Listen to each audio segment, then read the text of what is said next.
Good morning అండి. ఇవాళ అయితే పాలకూర అయితే చేసి చూపించబోతున్నానండి. పాలకూర మిల్ మేకర్ చూడండి ఎంత ఫ్రెష్గా ఉందండి. వీక్లో 3 టైమ్స్ అయినా ఆకుకూరలు అయితే కంపల్సరీ తినాలండి. హెల్త్కి కూడా మంచిది మనకి. చూడండి ఎంత ఫ్రెష్గా ఉన్నాయో, చాలా ఫ్రెష్గా ఉన్నాయండి. తర్వాత ప్రాసెస్ అయితే చూపించేస్తానండి. కళాయి పెట్టుకోవాలండి. పెట్టుకొని కొంచెం ఆయిల్ అయితే వేసుకోండి.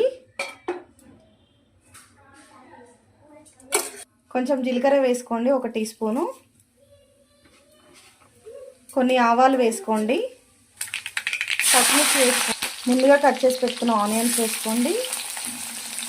కొంచెం కరివేపాకు వేసుకోండి.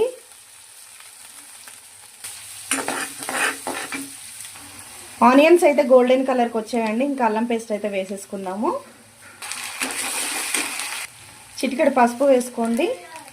ముందుగా కట్ చేసి పెట్టుకున్న పాలకూర అయితే ఇప్పుడు వేసేసుకుందామండి.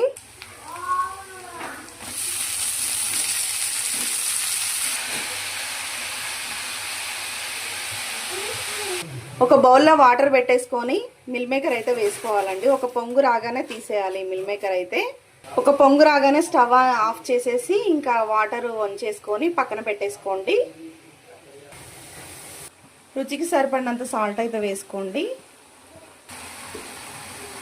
కారం వేసుకోండి. ఇప్పుడు మిల్ మేకర్ అయితే వేసేసుకుందాం. ఇంకా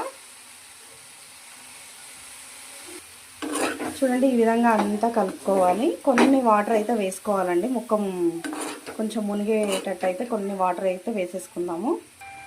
కొన్ని వాటర్ అయితే వేసేసుకోండి.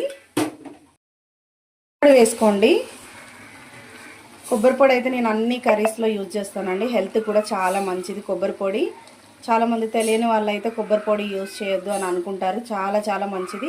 కావాలంటే మంతెల సత్యనారాయణ గారు ఉంటారు కదండి, తనైతే కొబ్బరి పొడి గురించి చాలా బాగా చెప్పారు. చూడండి అంత బాగుంటుంది కొబ్బరి పొడి హెల్త్ బెనిఫిట్స్. అందుకే నేనైతే చాలా యూజ్ చేస్తాను. అన్ని కర్రీస్లో ఆల్మోస్ట్ నేను కొబ్బరి పొడి మస్ట్ అని చూడండి. టీ స్పూన్ అయితే గరం మసాలా వేసేసుకోండి. చూడండి కర్రీ అయితే ఇంకా అయిపోయినట్టే అండి. ఇంకా కొత్తిమీర అయితే వేసేసుకుందాము. కొంచెం కొత్తిమీర అయితే వేసేసుకుందామండి. ఇంకా సర్వింగ్ బౌల్లో తీసుకొని సర్వ్ చేసుకోవడమేనండి. నా వీడియో కనుక మీకు నచ్చినట్టయితే లైక్ చేయండి, షేర్ చేయండి, సబ్స్క్రైబ్ చేసుకోవచ్చు కదండి. థ్యాంక్స్ ఫర్ వాచింగ్ అండి. By bye friends.